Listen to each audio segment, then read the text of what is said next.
Hi guys, welcome to Eltix classes UPSC. అందరికీ ఆదాబ్, నమస్తే. సో ఇవాళ మనం తెలుసుకోబోయే కరెంట్ అఫైర్స్ టాపిక్ ఏంటంటే వరల్డ్ ఇన్ఈక్వాలిటీ రిపోర్ట్.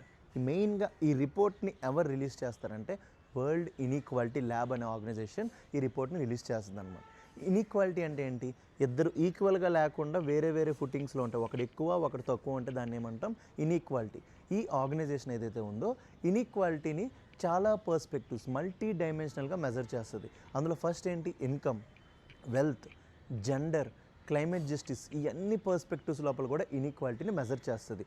ఈ ఆర్గనైజేషన్ ప్రకారం ఇన్ఈక్వాలిటీ అనేది వరల్డ్లో చాలా ఎక్కువ ఉందన్నమాట. సో ఎక్కువ ఉండడానికి ఫ్యాక్ట్స్ కావాలి కదా. టాప్ 10% మెంబర్స్ ఎవరైతే వరల్డ్లో రిచెస్ట్ మెంబర్స్ ఉన్నారో వాళ్ళు 75% ఆఫ్ ది వెల్త్ని హోల్డ్ చేస్తున్నారంట. అదే పూరెస్ట్ 50% మెంబర్స్ ఎవరైతే ఉన్నారో జస్ట్ 2% వెల్త్ని హోల్డ్ చేస్తున్నారంట. అంటే 10 మెంబర్స్ ఎవరైతే ఉన్నారో 75 రూపీస్ని సంపాదించుకుంటే ఈ బాటంలో ఉండే 50% మెంబర్స్ ఎవరైతే ఉన్నారో జస్ట్ 2 రూపీస్ వెల్త్ని జనరేట్ చేసుకుంటున్నారంట. అంటే ఇది ఎంత దారుణమైన పరిస్థితితో చూడండి అనమాట. సో ఇన్ఈక్వాలిటీ అనేది వరల్డ్లో చాలా ఎక్కువ ఉంది.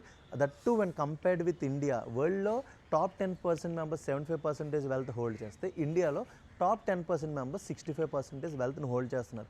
అంటే వరల్డ్తో పోలిస్తే ఇండియా లోపల ఇన్ఈక్వాలిటీ తక్కువ ఉంది. సో మన క్వశ్చన్స్ యూపీఎస్సీ లోపల ఈ పర్స్పెక్టివ్ లోపల రావచ్చు. ఈ రిపోర్ట్ని రిలీజ్ చేసేది వరల్డ్ ఇన్ఈక్వాలిటీ ల్యాబ్ అనమాట. ఈ ఆర్గనైజేషన్ ఏదైతే ఉందో ఈ రిపోర్ట్ లోపల కొన్ని సజెషన్స్ చేసింది. మెయిన్గా ట్యాక్సేషన్ లోపల ప్రోగ్రెసివ్ ట్యాక్సేషన్, డబ్బులు ఎక్కువ ఉండడం మీద ఎక్కువ ట్యాక్స్ లేమని, డబ్బులు తక్కువ ఉండడం మీద తక్కువ ట్యాక్స్ లేమని. ఈ ప్రోగ్రెసివ్ ట్యాక్సేషన్ వల్ల వెల్త్ అనేది రీడిస్ట్రిబ్యూషన్ అవ్వడంలో హెల్ప్ అవుతుందన్నమాట. ఇంకా హ్యూమన్ క్యాపిటల్ ఇంక్రీజ్ చేయమంది. ఎడ్యుకేషన్ ఇవన్నీ కూడా ప్రొడ్యూస్ చేస్తే మనందరికీ జాబ్ ఆపర్చునిటీస్ వస్తే అందరూ కూడా డబ్బులు సంపాదించుకోవచ్చు. మెయిన్గా ఉమెన్ని మెన్ని ఈక్వల్ ఫుటింగ్లో పెట్టమంది అనమాట. ఉమెన్ రిలేటెడ్ పాలసీస్ ఇవన్నీ కూడా ప్రమోట్ చేయమంది అనమాట. ఇది యూపీఎస్సీ పర్స్పెక్టివ్లో, ఎగ్జామ్స్ పర్స్పెక్టివ్లో చాలా అంటే చాలా ఇంపార్టెంట్ ఆర్టికల్. ఐ హోప్ మీ అందరికీ ఈ యొక్క షార్ట్ ద్వారా మొత్తం ఈ సంబంధించిన డేటా అంతా తెలిసింది అనుకుంటున్నాను. Thank you very much. మళ్ళీ నెక్స్ట్ షార్ట్లో కలుసుకుందాం.